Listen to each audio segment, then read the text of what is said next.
तहरीक इंसाफ की रहनुमा शीरी मजारी इस्लामाबाद से गिरफ्तार। डेरा गाजी खान में 35,000 कैनाल जरी जमीन के कागजात में रद्दोबदल करके कब्जा करने का इल्जाम। महकमा एंटी करप्शन राहदारी रिमांड के बाद डेरा गाजी खान मुंतकिल करेगा।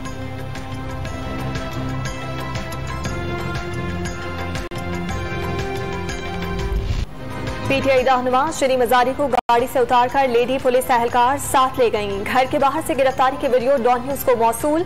शीरी मजारी को मजामत करते हुए भी देखा जा सकता है। बेटी ईमान मजारी ने वालदा पर मर्द एहलकारों के तशद्दुद का इल्जाम लगा दिया। मां को कुछ हुआ तो छोड़ूंगी नहीं, मीडिया से गुफ्तगू में जज्बाती हो गई।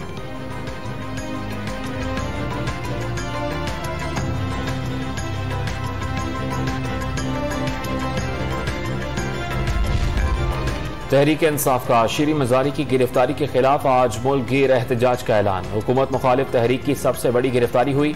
700 अफराद की फहरिस्त बनाकर गिरफ्तारियां शुरू कर दी गईं। पीटीआई रहनुमा फवाद चौधरी ने वाजे कर दिया, हुकूमत की तरफ से ऐलान जंग का जवाब भी ऐलान जंग ही होगा।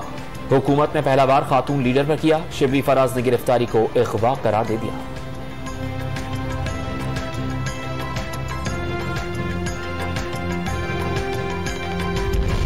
साबिक वजीर दाखिला शेख रशीद ने शीरी मजारी के बाद इमरान खान की गिरफ्तारी का भी खदशा जाहिर कर दिया। इस्लामाबाद में नया अफसर लगाकर गिरफ्तारियां की जा रही हैं। डॉन न्यूज से गुफ्तगू। कल पीटीआई कोर कमेटी इजलास के बाद आइंदा का राह अमल जारी किया जाएगा।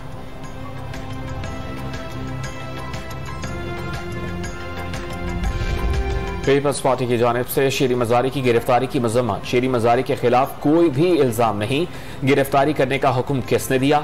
नफीसा शाह का सवाल। मुस्तफा नवाज खोकर ने गिरफ्तारी सियासी जबर की बदतरीन शक्ल करार दे दी। शीरी मजारी पड़ोसी और अजीज दोस्त हैं। शहरी रहमान का अफसोस का इजहार।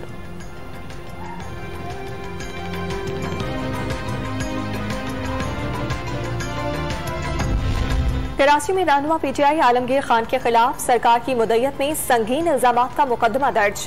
मुमलिकत पाकिस्तान, हसास इदारों और आला अदलिया की किरदार कुशी और तज़हीक का इल्जाम।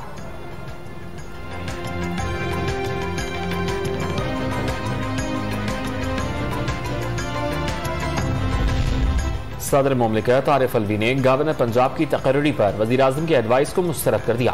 उमर सरफराज चीमा अब भी गवर्नर पंजाब के ओहदे पर फाइज हैं।